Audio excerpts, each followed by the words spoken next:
ফেসবুকে অ্যাড চালিয়েছেন তবুও সেল আসছে না, জিনিসটা খুবই স্বাভাবিক। নতুন মার্কেটের জন্য আমি আজকে 5টা পয়েন্ট বলবো, যে 5টা পয়েন্ট আপনারা যদি ফলো করেন তাহলে অবশ্যই আপনার সেল আসবে। নাম্বার 1, আপনার ওয়েবসাইটে পিক্সেল সেট আপ করা থাকতে হবে। এখন আবার পিক্সেল জিনিসটা কি?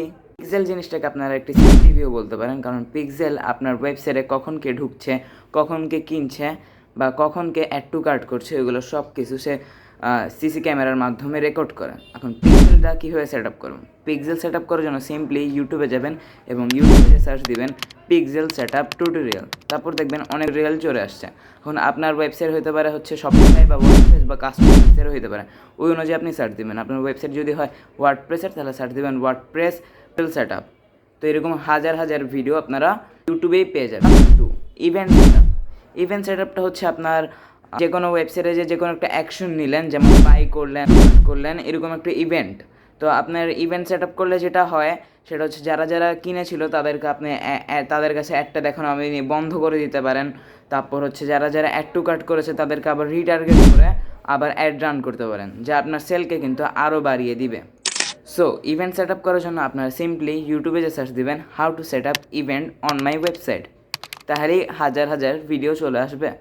মাত্র 799 টাকার এয়ারপোর্ট সেকেন্ড জেনারেশন, সাথে পেয়ে যাচ্ছেন এএনসি এবং নয়েজ ক্যালকুলেশন এবং আইফোন পপ আপ বার। তাই আর দেরি না করে airport second generation master copy কিনে ফেলুন আমাদের ফার্স্ট কমেন্টের লিঙ্ক থেকে। Number 3, detail targeting. Detail targeting মানে হচ্ছে আমি ধরেন টেক রিলেটেড প্রোডাক্ট কিনতে ভালো লাগে আমার, কিন্তু আমার কাছে যদি এখন ফুডের অ্যাড চলে আসে যে ফুডের অর্ডার করুন, তাহলে আমি কিনবো? অবশ্যই না। তো আপনার অ্যাডটাকে একদম টার্গেটেড অডিয়েন্সের কাছেই পাঠাতে হবে। তো এটার জন্য আপনাকে ডিটেইল টার্গেটিং করতে হবে অবশ্যই। তো ডিটেইল টার্গেটিং করার জন্য আবার আপনারা ইউটিউবে যে সার্চ দিবেন যে how to detail targeting in my ads, তাহলেই কিন্তু অনেক ভিডিও চলে আসবে। Number 4, problem solving.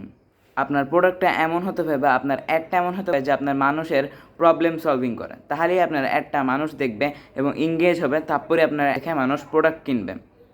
তো আপনার অ্যাডটাকে সলভিং করতে হবে। তো এটা আপনার মাথা থেকে আপনাকে প্রবলেম সলভিংটা বানাতে হবে, কীভাবে আপনি মানুষের প্রবলেম সলভিং করতে পারেন। এখন প্রবলেম সলভিং যে কোনোভাবে হতে পারে, আপনার প্রোডাক্ট রিলেটেড যে কোনো প্রবলেম সলভিং হতে পারে। নাম্বার 5, আপনার অ্যাডটা অবশ্যই আকর্ষণীয় হতে হবে। আগের যে 4টি স্টেপ বললাম, ওই 4টি স্টেপও যদি আপনি না করেন আর আপনার 4টি স্টেপ না করে যদি আপনি শুধু অ্যাডটার উপরেই যদি ফোকাস করেন কীভাবে অ্যাডটা ভিডিওটা ভালো করা যায়, তাহলেই কিন্তু আপনার সেল অনেক বেড়ে যাবে।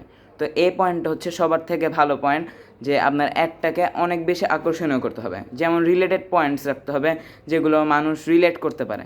যে কোনো কিছু নিয়ে আপনার এমন পয়েন্ট বের করতে হবে যেগুলো মানুষ রিলেট করতে পারে। তো এরকম আপনার প্রবলেম সলভিং রিলেটেড বানাতে হবে, অ্যাড বানাতে হবে, আকর্ষণীয় অ্যাড বানাতে হবে এক কথায়, যাতে মানুষ থাম স্টপিং হয়, মানে যে কোনো কিছু একটা দেখলো আর সাথে সাথে থেমে গেল, এরকম অ্যাড বানাতে হবে, তাহলেই আপনার সেলটা কিন্তু অনেক বেশি বেড়ে যাবে। তো দ্যাট আজকের এই ভিডিওটা এই পর্যন্তই ছিল। Tata, bye bye.